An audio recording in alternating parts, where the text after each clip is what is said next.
Okay, everyone, this is the third and last video in lecture 9 um, on industrialization and class warfare. Um, and we were at a crucial point where we were talking about um, why Marx uh, has such nice things to say about the bourgeoisie, and why I've argued that actually, at the end of the day, it's the bourgeoisie that is the most revolutionary class in human history. Um, because even though Marx thinks that they are going to disappear from history, they are the ones that ultimately actually make the perfect society possible. They're almost tragic figures. They make the perfect society possible, but they will not inherit it. It'll be inherited by the workers, by the proletariat. But what is the great thing that the bourgeoisie have done? They have created industrial society. It's capitalist industrial society, but they have created industrial society, which is the first growth society in human history. It's the first society capable of producing beyond scarcity. It's the first society that, through the growing specialization of labor, through the mechanization of labor, and through the massive productivity that it makes possible, uh, have been able to create a society in which the same labor unit can produce more and more goods, which means that you can have more and more goods, presumably, with the smaller and smaller inputs of labor, right? Um, and this is what makes it possible for the first time in human history to think of a society in which uh, there would be enough. There would be enough for everybody actually to live well, for famine not to be an issue. Not only that, for everyone to actually uh, have lifestyles which in the past human societies have associated with the aristocracy and with the nobility, with the elite, with the people at the very, very top. Now, through industrialization, through economic growth, human society has created the possibility of everybody having actually an amazing lifestyle.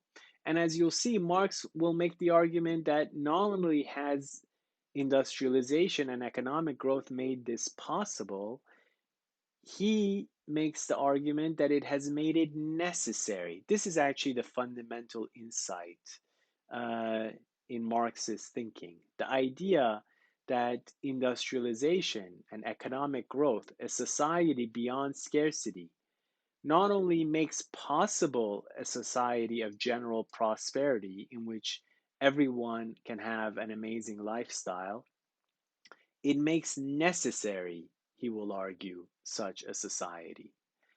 Industrialization and economic growth are the perfect solution to all of humanity's problems, because to sustain them, you will actually require a prosperous society, a perfect kind of society. But the question is, the big question is, why is that not capitalism?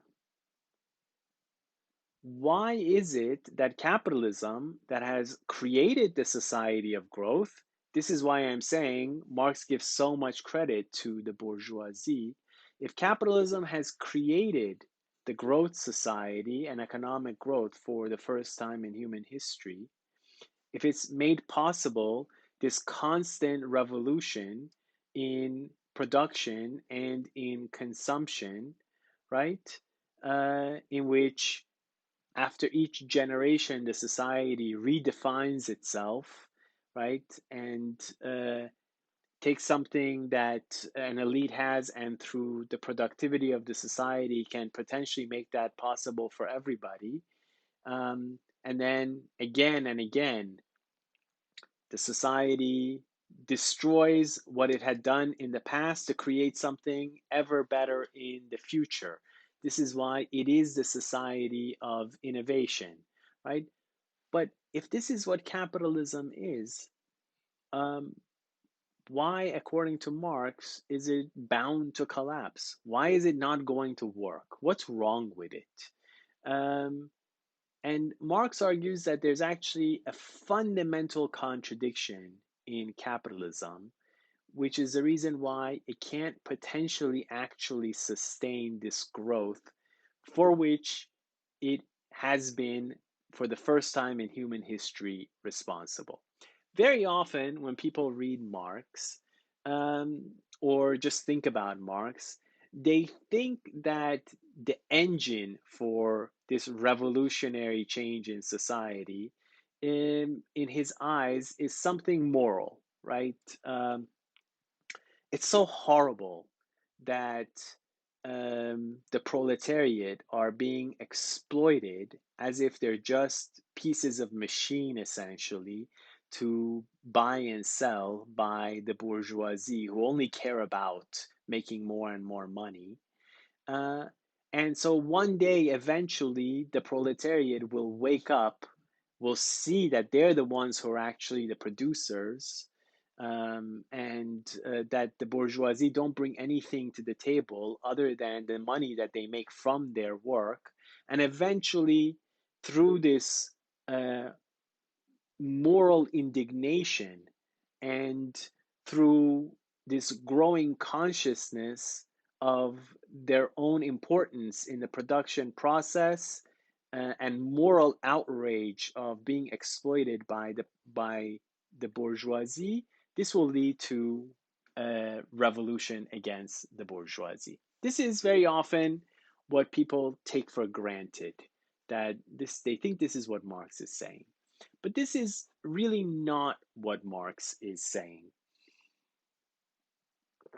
Marx does not really have a moral critique of the bourgeoisie.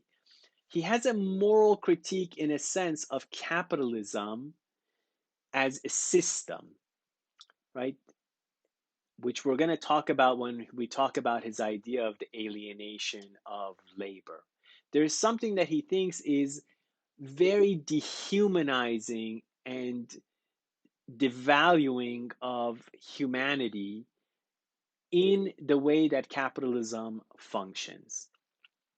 But he does not blame really the bourgeoisie for that, because the bourgeoisie are part of that system. If they don't function according to the logic of that system, they themselves will actually lose in the system. So, in a sense, they don't have any other choice. And in fact, as I'll explain to you what the contradiction is, you'll see that he thinks the vast majority of the bourgeoisie are themselves actually going to lose in this system. So, Marx's argument about why capitalism is going to fail is not about the moral failure of the bourgeoisie. It's about something that he takes to be the fundamental economic failure of capitalism. His critique of capitalism is an economic critique. And, Marx was a materialist. He thought he was providing a scientific account of history, right? When he says all of human history has been about class struggle, and we've moved from this feudal class struggle of uh, struggle between these estates now to a struggle between the capitalists and the proletariat, right? The capitalists being those people who have capital, who have the money, who are focused on accumulating as much private property and profit as possible. The proletariat having only essentially their own labor to sell in the marketplace. Everybody's a commodity in capitalism.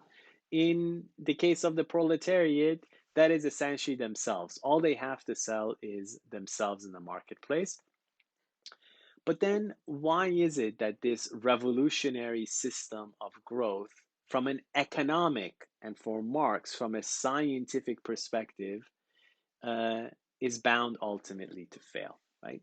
His explanation is that this system will inherently lead to economic crises and crises of overproduction, right?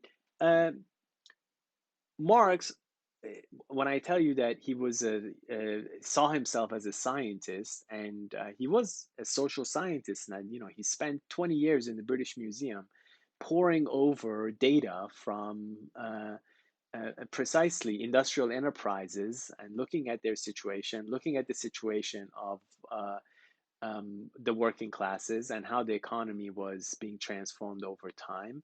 Um, so he's not only just a kind of philosopher, he's somebody who dealt with a lot of empirical evidence. And he was looking at what was happening in capitalism of his time and the capitalism that we've continued to experience, which has been a system based on a boom and bust cycle, right? And this is what he means by the crises of capitalism and the crisis of overproduction.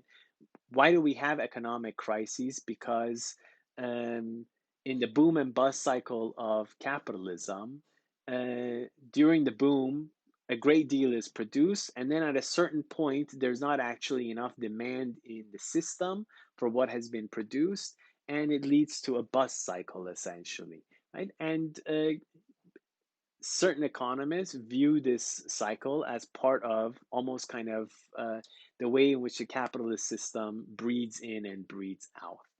Um, but this is not how Marx saw these crises, because his argument was that these crises were happening for a very precise reason, and that reason meant that these crises were going to get worse and worse over time. So, why does he think these crises of overproduction are happening, and why do they, for him, spell the inevitable death to come of capitalism?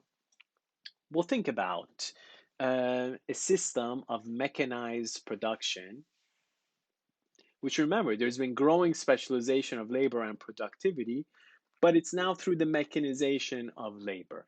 Machines increasingly have replaced the skills of the laborers, of the proletariat. All the proletariat do is work basically with their hands, and they work these machines, but there are no special skills involved. This is why a quarter of the early industrial workforce are children, right? So uh, children can even do this work, which means that the proletariat in the marketplace, when they are selling their labor, they're not selling any kind of special skills, right? Um, and they are a commodity like everything else. Just like goods in the commodity, the labor that they produce is subject to the same kinds of market forces. Now, as their labor becomes more and more productive through industrial mechanization, as the amount of labor that they put in produces more and more goods, there are more and more goods actually that are created by the society. But given that the skills of the labor force are becoming more and more irrelevant, and that the work that they do doesn't, in the marketplace, any human being essentially could do this work after a certain age, right?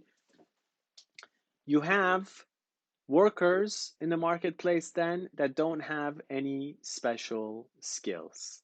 You have competition in the market between the bourgeoisie, who have to try to make sure that they bring down the cost of production as much as humanly possible, because this is the only way in which they can compete in the marketplace and make a profit. If they don't do that, if they don't lower their costs as much as possible and make as much profit as possible, then they will be driven out of the marketplace by some member of the bourgeoisie that does that. That's what the logic of the market actually says, right? So What is bound to happen? According to Marx, that means that inevitably the situation of the workers has to get worse and worse over time. They don't have special skills to sell. So ultimately, at the end of the day, their wages will come down only to the point necessary for them to be able to survive. Because that's all you need. You just need workers. You keep them alive just enough for them to do their own work. Um, since they don't have any special skills, you don't have to pay them more than that, and you have to pay them as little as possible according to the logic of market competition. But what if you do that in this context in which now all of these workers are producing way more than human societies were ever capable of producing in the past? You have all of these goods. On the other hand, you have workers who are just being paid enough basically to survive. Who is going to buy all of these goods that are being produced, right? For Marx, this is why you're bound to have growing crises of overproduction in capitalism, because in his eyes, the system simply will not actually make enough consumption possible on the basis of market competition for labor that does not have special skills, right?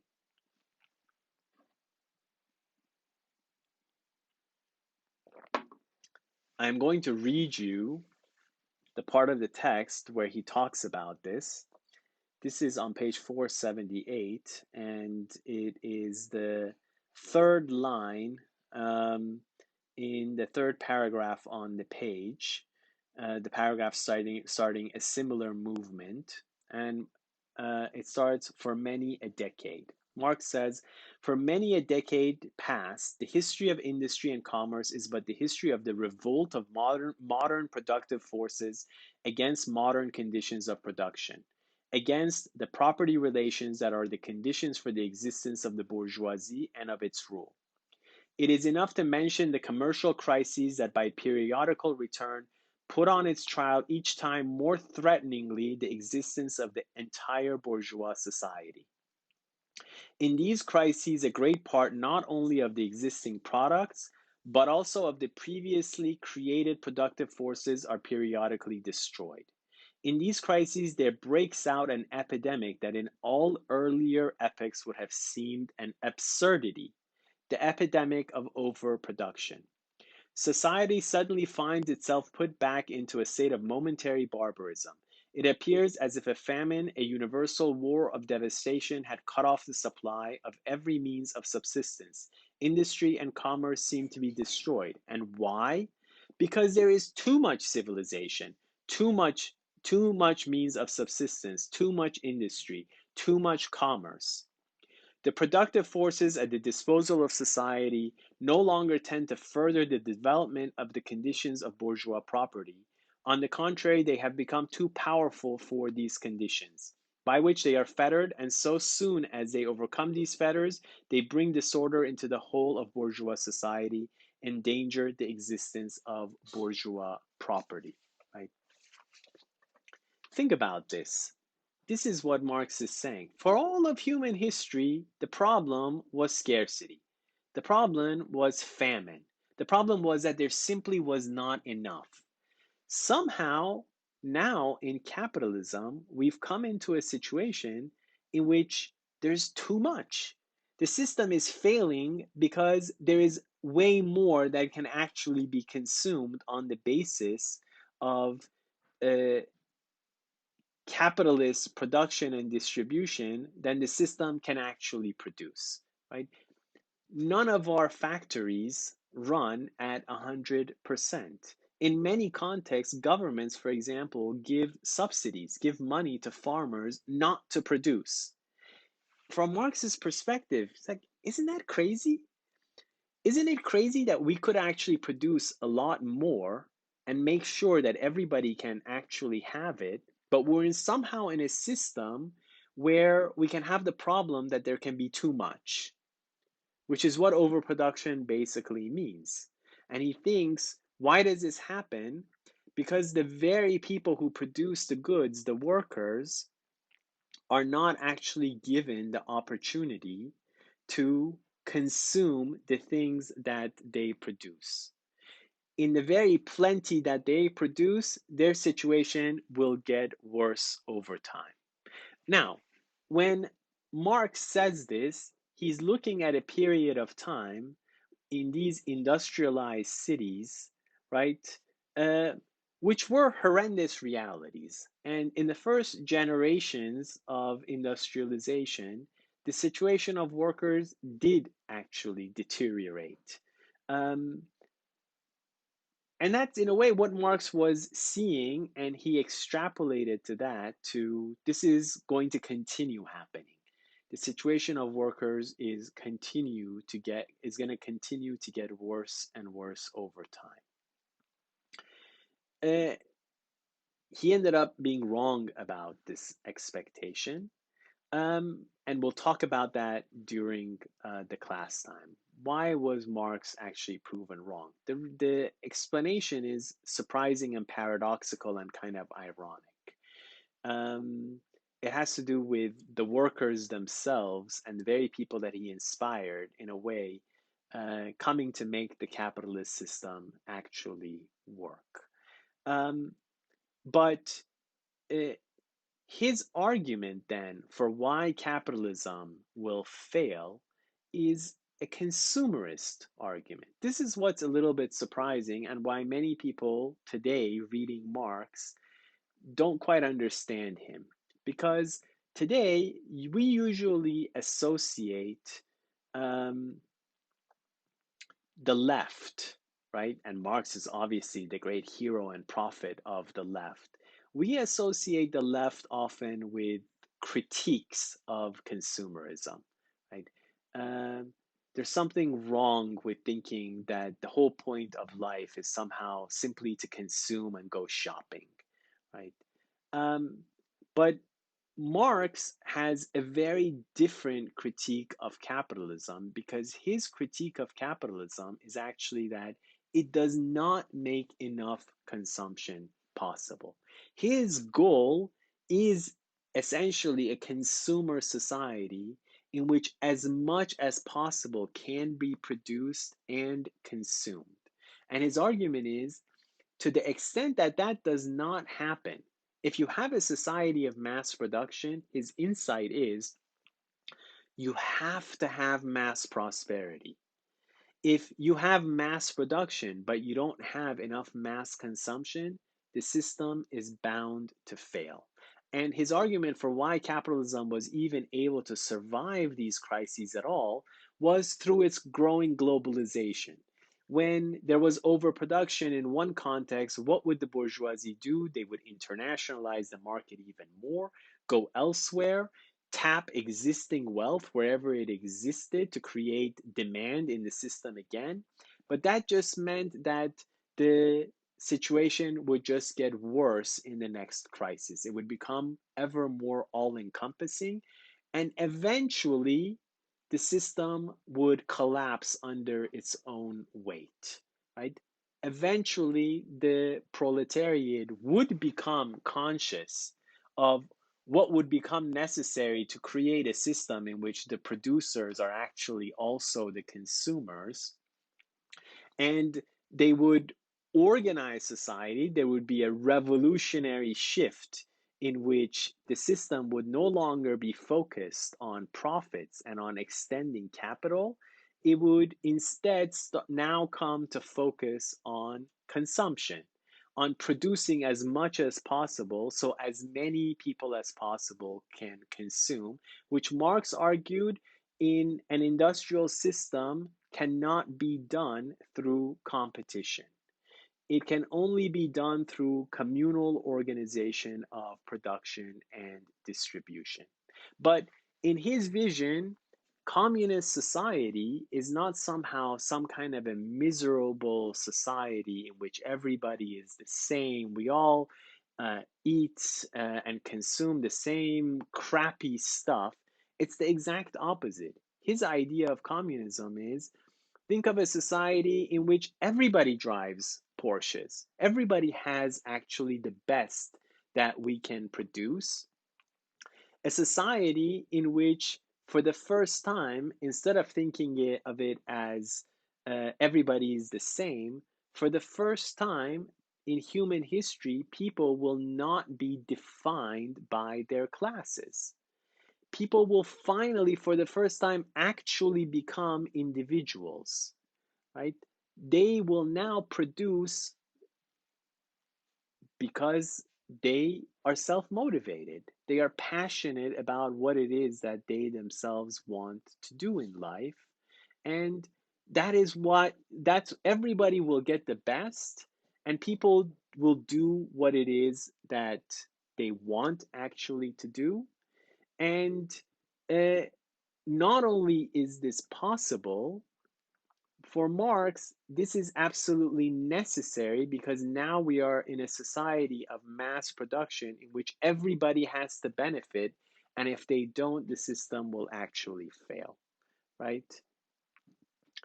So, this is Marx's argument about how capitalism is bound to collapse and how it will necessitate actually a perfect society beyond exploitation for the first time. Because for the first time in human history, once we're beyond scarcity, exploitation actually becomes economically counterproductive. You can't maintain growth if everybody is not actually benefiting from the plenty that we are producing. So we require a society beyond exploitation. And once we don't have exploitation anymore, for Marx, communist society is an anarchist society, meaning there will not even be any state left. Why? Because the state and its coercive means and its laws, all of these things are there as means of exploitation, of repression. They're ways of making sure that one group of people can take away from another group of people.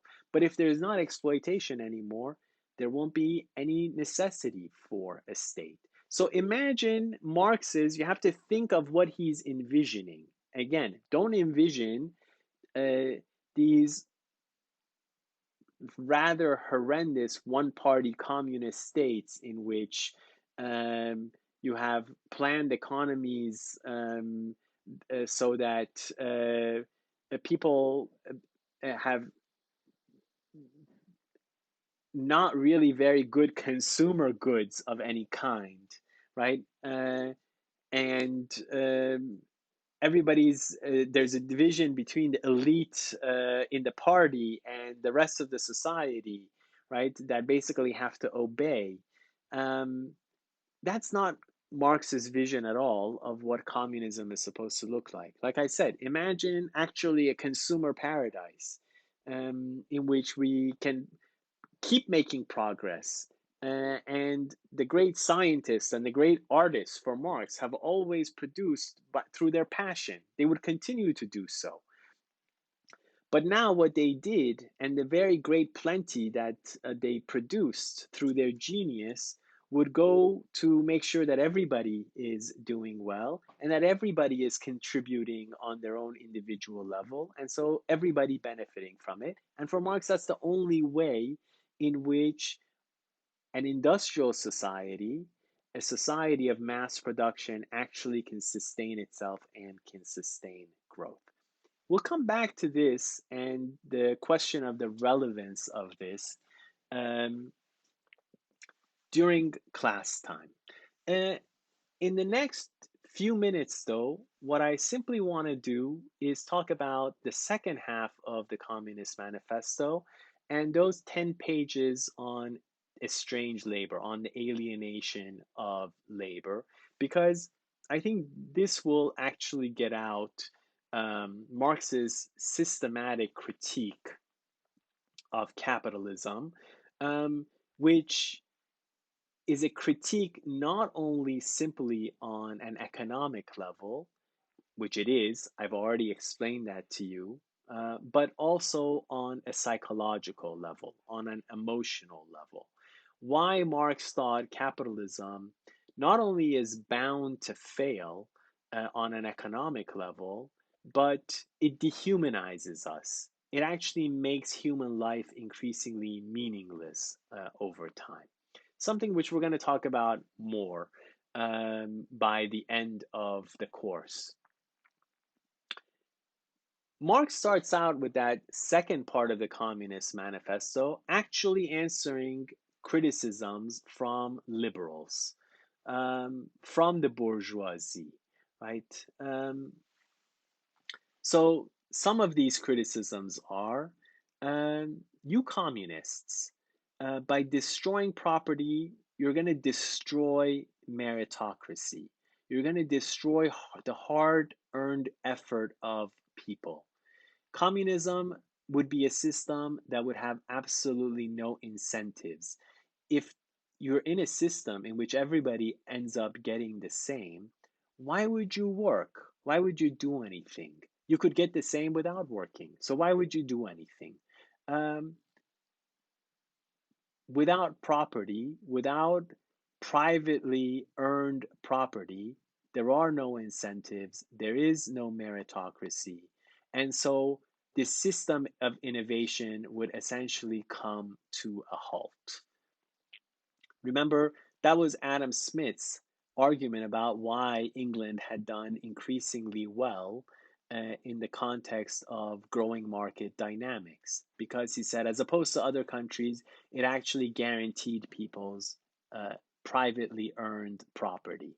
Um, but Marx, you guys want to take that away, you're going to destroy meritocracy, you're going to destroy the whole engine of progress that capitalism actually has created. Um, Marx, and I'm going to come back to this, you'll see with all of these critiques, Marx is going to make the argument you capitalists accuse us communists of having destroyed these things, but you're the ones who've actually done it. So you'll see, Marx will argue um, it's you capitalists that have actually destroyed the idea of meritocracy. You've created a system in which meritocracy no longer makes sense. We'll come back to that eventually. Um, Another accusation against the communists, you want to destroy the family, right? You um, don't care about this fundamental unit of society. And the idea of the communists was that you'd ultimately have a society in which different members of different generations would live together in communal frameworks. You want to destroy the family. And Marx says, we're not destroying the family. You capitalists have destroyed the family. You've turned everything into something about money and transactions. um, all of the stuff you say about family values are BS. When everything is about money, then you don't have there's nothing left for family emotions and family values. Uh, the bourgeois liberals accuse, he says, us communists of destroying countries and nations and all sense of communal belonging. And he says, we're not the ones who did that. You guys have done that. Uh, that's what creating an international market and globalization is doing and will do to the whole world. The working man, he says, has no country, right? He is the subject of an international market, which increasingly will be the same essentially everywhere, right? So you see, uh, Marx's focus on answering these accusations against communism are all again about what a revolutionary force capitalism has been against all traditional ways of thinking about value and about belonging by turning fundamentally, ultimately, everything into a question of money, into a transaction in the marketplace. And the way in which Marx tries to explain that is by talking about the alienation of labor. The idea that human beings, in the context of the capitalist mode of production, become increasingly alienated. What does that actually mean, right? He starts out by talking in estranged labor, like I said, about how liberals and political economy take the very things that they have to actually explain, the coming of private property as something that is about exchange, absolute ownership, about profit, capital accumulation. They take that for granted rather than actually explaining it.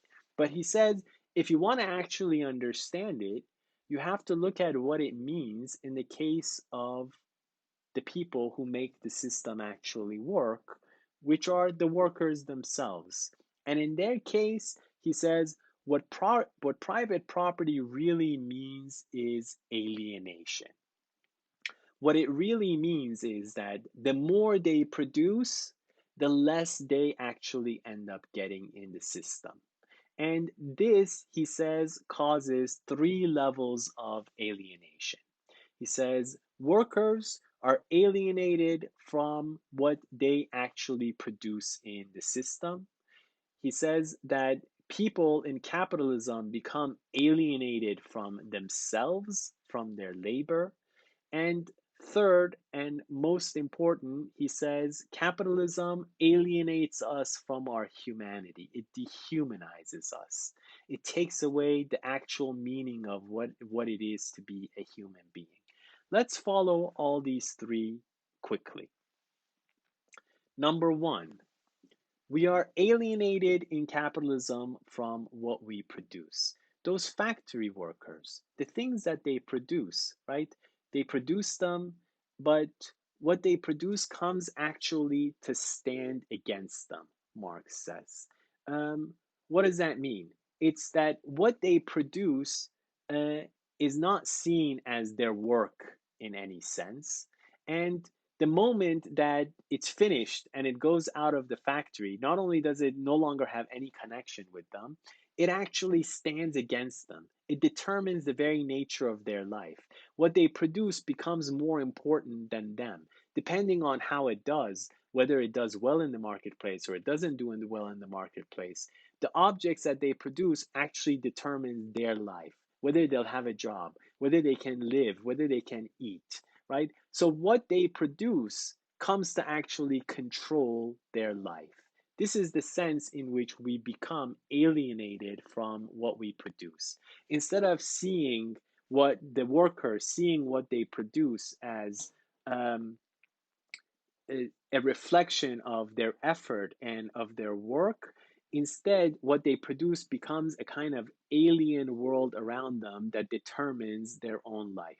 Think about our context when we're now weighing the economy versus human health in our system, right? Why? Because if people are not producing and the goods don't have demand in the marketplace, then even though we're doing all of this to save human life, we could be endangering human life essentially at the same time, right? The things that we produce control us rather than us controlling them. This is the first sense in which we are alienated in capitalism. Marx says besides this, not only are we alienated from nature, not only are we alienated from the larger world, right, which acts as the means that through which we create and we survive, um, we're alienated from ourselves. We're alienated from our labor. We sell our labor to somebody else. It doesn't belong to us. It's not our work. It's somebody else's work that somebody has bought. What is the result of this? The result of this, Marx says, is um, we no longer see work as a reflection of something meaningful that we ourselves do. Instead, work becomes something that we do simply to keep our own individual lives uh, going. We produce simply to survive. So we become alienated from ourselves because instead of being defined by our work and its meaning, instead we simply work. We prefer not to work if we could somehow. This is why the idea is, well, what would happen in a system without incentives? Because the idea is, well, where Marx says that's a psychology that only applies within the capitalist system. Why? Because the most people would not do the work that they have right now because their work doesn't even belong to them. It belongs to somebody else, and it's so horrible, and they're treated basically like parts of machines. So the whole point, the whole meaning of life comes to be reduced to those animal functions that we have, like eating, having sex, um, whatever free time we might have to do nothing, right? uh, so capitalism degrades the meaning of work by alienating us from any meaning that we ourselves might get from it, by making it work that belongs to somebody else and that we simply get wages for. Uh, you can apply this across the idea of work in our context, the idea that, you know, most people work simply to make money. Um, how many people, even for the people who try to make as much money as possible, right? Which 6 or 7 year old has the idea of, I want to be an investment banker? People only do that because they're trying to make as much money as possible. But because you're focused simply on making as much money as possible, then your work itself doesn't have meaning for you. It's only focused actually on keeping your animal functions going. So you become alienated from yourself and from your labor and from your work as something meaningful. And the whole focus of your life is reduced basically to trying to keep what would be the animal functions of human life on your individual level going. Three, he says the result of these two things, that what we produce comes to actually control us, and the fact that our work becomes increasingly meaningless, um, and that we're alienated from our own labor, and that we're reduced basically to keeping simply surviving as individuals. The result of these two things, he says, is that we are actually alienated from what it means to be a human being. We become less and less human in capitalism. What does he mean by this? The way that he talks about this is probably the hardest part of his strange labor. He says, um, human beings are a species being. They have their own species being as the object of their production. This sounds like, what is he talking about here, right? It's actually relatively easy to understand. What he's saying is something that we've already talked about when we were talking about Kant. Remember, Kant said, um, we're not like other animals because other animals are simply defined by their nature, by their instincts. What makes human beings different is that through our rationality, through our capacity to learn, we actually are the ones that can come to determine nature. And this is what Marx says. Marx says, for us, nature is almost like our body, right? Through our humanity is defined by the fact that we can actually shape and mold nature. We can take what are the life activity of other species, for example, and integrate them into our own. And our nature for us is not a static thing that determines who we are. Through it, we constantly change and we define ourselves. And by doing it, we're constantly redefining what it is actually to be human. This is the sense in which we have our own humanity as the object of our production. In fact, what it means to be human is for us to create a world in which increasingly we feel the world itself is something that is not alien to us, that is not an alien nature that determines us, but that we feel we are actually in a world that is a reflection of ourselves, that is a reflection of our humanity.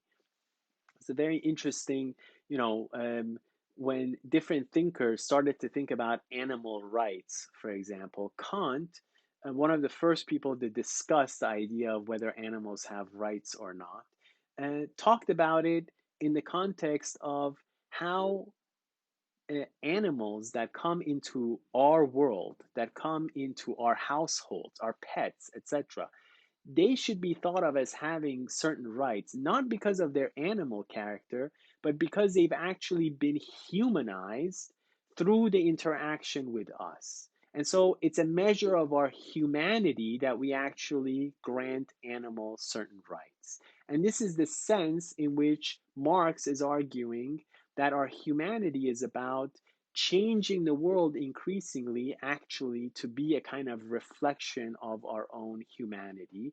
That's why he says we human beings produce freely.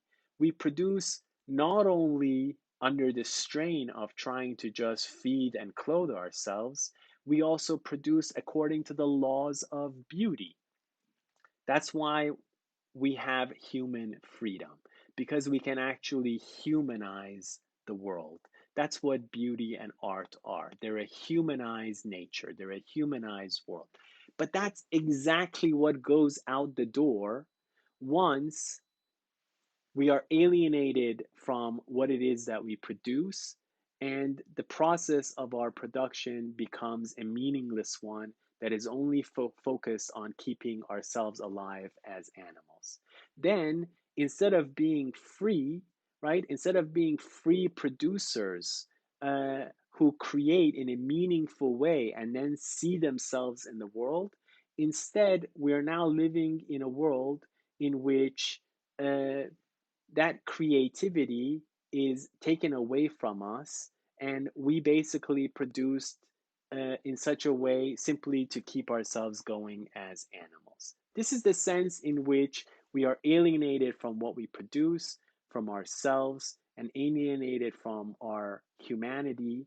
Um, and for Marx, that means we're living, again, in an increasingly dehumanized world in capitalism. And that's why he starts by saying the more the worker actually produces, the less they actually get out of the system, the more they are controlled by it, the more their relationships become meaningless, the more their work becomes meaningless for them, and at the end of the day, there's nothing left from their humanity but just to survive, just to be paid enough to survive, uh, so that capitalists can make more money. Because that's the point of the system. Why does the system become focused simply on keeping the animal survival of the proletariat going?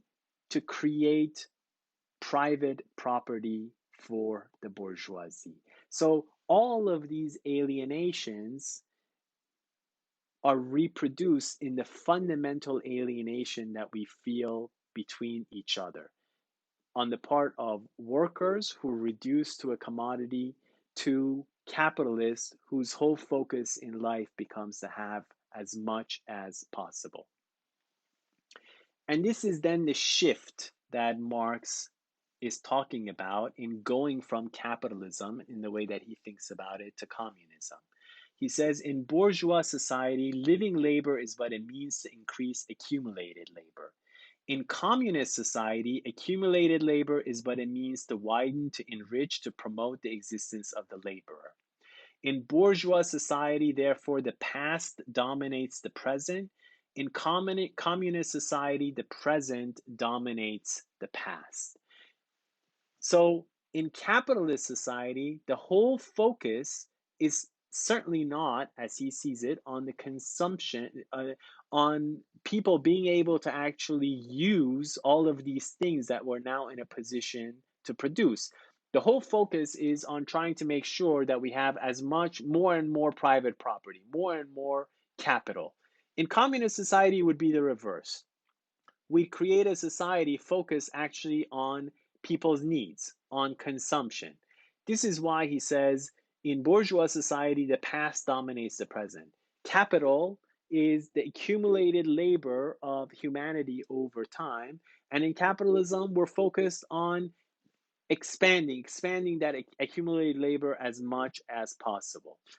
In communist society, the present dominates the past because in communist society, the focus is on people's needs in the present through which we use our accumulated labor to meet, right? This is the shift from an alienated society focused simply on growing money to a human society focused on people's consumption.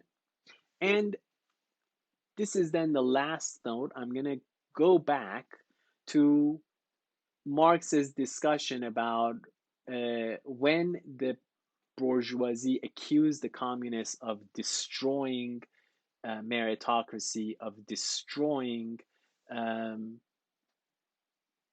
any sense of value and effort by taking incentives out of the system. And like I said, Marx's answer here is we didn't do this. You've already created the conditions for this through creating the very idea of capital. If you go to page 485, Marx says right before the middle of the page, there's a paragraph that starts to be a capitalist. Right? And he says, to be a capitalist is to have not only a purely personal, but a social status in production. Capital is a collective product, and only by the united action of many members, nay, in the last resort, only by the united action of all members of society can it be set in motion. Capital is therefore not a personal, it is a social power. What does he mean by saying this about capital?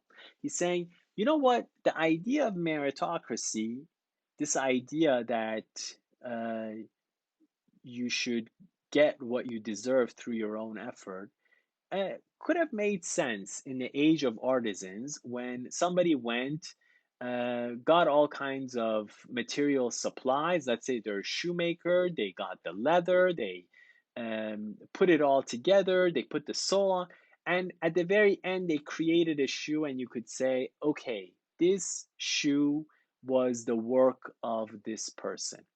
But Marx's argument is that is not the world of capital. It's not the world of industrial capitalism. Capital is precisely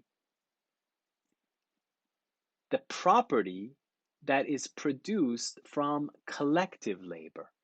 It's the fact that in an industrial society, and this is why you wouldn't have capitalism without growing specialization of labor, right? Uh, Everybody gets together, and the factories, the machines, the work that people do, we are already within a collective system of production in capitalism. Look at the shoe that you're wearing right now. Who knows how many thousands of people, starting from the people who worked on the machines that created that shoe, of all the different workers involved in the factories that created, the very one thing that you have was the result of massive division of labor in society, which showed that we all worked together to actually create that one shoe. So this idea of meritocracy that, oh, this person created a great deal of value by taking something that was not there and putting it there, we're already living in a system of socialized production. So the idea of meritocracy doesn't quite apply in the same way. The only real question is we all created this shoe together. Are we all going to get the benefits of that production together? Or are some people going to take that because they are the ones who had the accumulated labor in the first place, the capital, uh, to basically say, okay, we are going to privatize and take all of the benefits of this collective labor that we've actually produced? And Marx's argument is there can be people who there are people capitalists who essentially do that, but at the end of the day doing that simply will not function in our world because for us we are in a context in which meritocracy no longer makes sense. We're in a system producing beyond scarcity in which everyone has to benefit. And if everyone doesn't benefit, the system will not actually function. So, really, we have to get rid of this idea that trying to make more and more and more money somehow is merit. Uh, it's not. It makes work less and less meaningful, and it is dysfunctional economically. Really, we need to create a functional world in which everybody benefits from our collective labor, and in which, at the end of the day, the individual produces because their work is meaningful for them. And that's self motivated labor. That's how artists produce. That's how scientists produce. And for Marx, we have to move towards a world ultimately where everybody produces in that way. All right, I'm going to stop there and then we'll talk during class. I only have about a half an hour uh, presentation in a way on thinking about the aftermath of Marx's own time about these concepts, about the concept of growth, about why Marx's expectations about capitalism's collapse did not happen, about what kind of communism did we actually end up with, and is there any relevance to Marx's work essentially today? But I'll stop there for now, and I'll see you guys tomorrow.